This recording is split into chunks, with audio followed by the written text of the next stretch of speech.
यानंतर एक धक्कादायक बातमी समोर येते ती म्हणजे जन्मदात्या आईकडूनच 10 वर्षाच्या मुलाची हत्या झालेली आहे। वांद्रे पूर्वेकडील वाय कॉलनी मधली ही खळबळजनक घटना आहे। घरी कोणी नसताना वायरनं गळा आवळून या चिमुकल्याची हत्या केली आहे।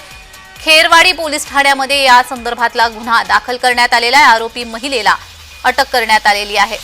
नेमकी हत्या कशासाठी झाली हे पाहणं देखील महत्त्वाचं असणार आहे। मात्र स्वतःच्याच मुलाची 10 वर्षाच्या चिमुकल्याची आईनंच हत्या केली आहे। वायरनं गळा घोटून हत्या केलेली आहे। या हत्येमागचं नेमकं कारण काय आहे हे पाहणं महत्त्वाचं असणार आहे। स्वतःच्या मुलाचा जीव घेण्या इतपत कोणती परिस्थिती ओढवली होती हे पाहणं देखील महत्त्वाचं असणार आहे। घरी कोणी नसताना वायरनं गळा आवळून या चिमुकल्याची हत्या करण्यात आली। या संदर्भात खेरवाडी पोलीस ठाण्यामध्ये गुन्हा दाखल करण्यात आलेला आहे। जन्मदात्या आईकडूनच 10 वर्षाच्या मुलाची हत्या करण्यात आलेली आहे।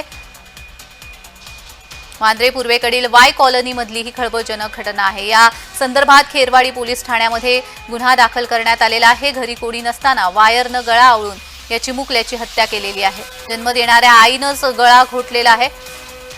तर या संदर्भात अधिक माहिती देण्यासाठी आमचे प्रतिनिधी चेतन किर्दत आपल्यासोबत जोडले गेलेले आहेत। चेतन, खरं तर खूप धक्कादायक घटना आहे, मात्र या हत्येमागचं कारण काय समजलंय?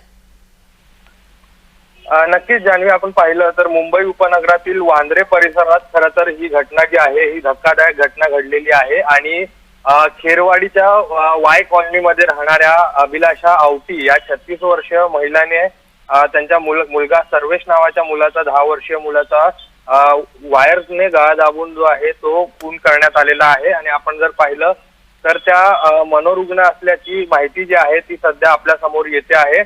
आणि स्क्रिझोफ्रेनिया नावाचा जो आजार आहे तो आजार त्यांना झालेला आहे आणि गेल्या अनेक महिन्यांपासून त्या आजारावर ते उपचार देखील रुग्णालयामध्ये घेत असल्याची माहिती जी आहे ती सध्या आपल्या समोर येते आहे।